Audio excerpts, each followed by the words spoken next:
माननीय सदस्यगण, सरकार का ये निरंतर प्रयास है कि देश के युवाओं को अपनी प्रतिभा दिखाने का उचित अवसर मिले। सरकारी भर्ती हो या फिर परीक्षाएं, सुनिए, परीक्षाएं किसी भी कारण से इनमें रुकावट आए, ये उचित नहीं है। इनमें शुचिता और पारदर्शिता बहुत जरूरी है। हाल ही में कुछ परीक्षाओं में हुई पेपर लीक की घटनाओं की निष्पक्ष जांच और दोषियों को कड़ी से कड़ी सजा दिलवाने के लिए मेरी सरकार प्रतिबद्ध है। इससे पहले भी हमने देखा है कि कई राज्यों में पेपर लीक की घटनाएं होती रही है। इस पर दलीय राजनीति से ऊपर उठकर देशव्यापी ठोस उपाय करने की जरूरत है। संसद ने भी परीक्षा में होने वाली गड़बड़ियों के विरुद्ध एक सख्त कानून बनाया है। मेरी सरकार परीक्षाओं से जुड़ी संस्थाओं, उनके कामकाज के तरीके, परीक्षा प्रक्रिया सभी में बड़ी सुधार करने की दिशा में काम कर रही है। माननीय सदस्यगण, मेरी सरकार ने युवाओं की राष्ट्र निर्माण में भागीदारी और बढ़ाने के लिए मेरा युवा भारत माय भारत अभियान की शुरुआत भी की है।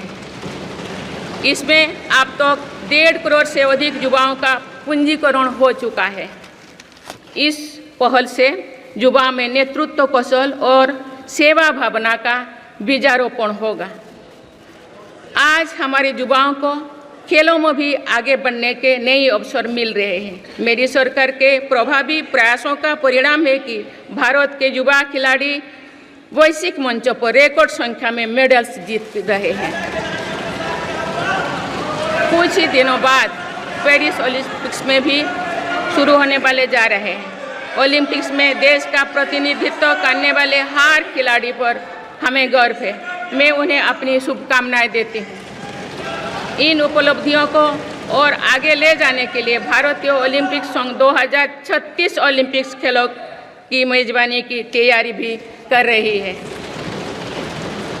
माननीय सदस्यगण, जुलाई की 1 तारीख से देश में भारतीय न्याय संहिता भी लागू हो जाएगी।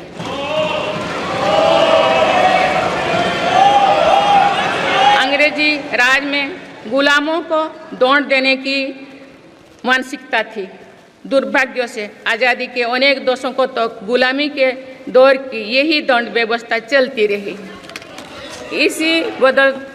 इसे बदलने की चर्चा अनेक दशकों से की जा रही थी, लेकिन ये साहस भी मेरी सरकार ने ही करके दिखाए हैं।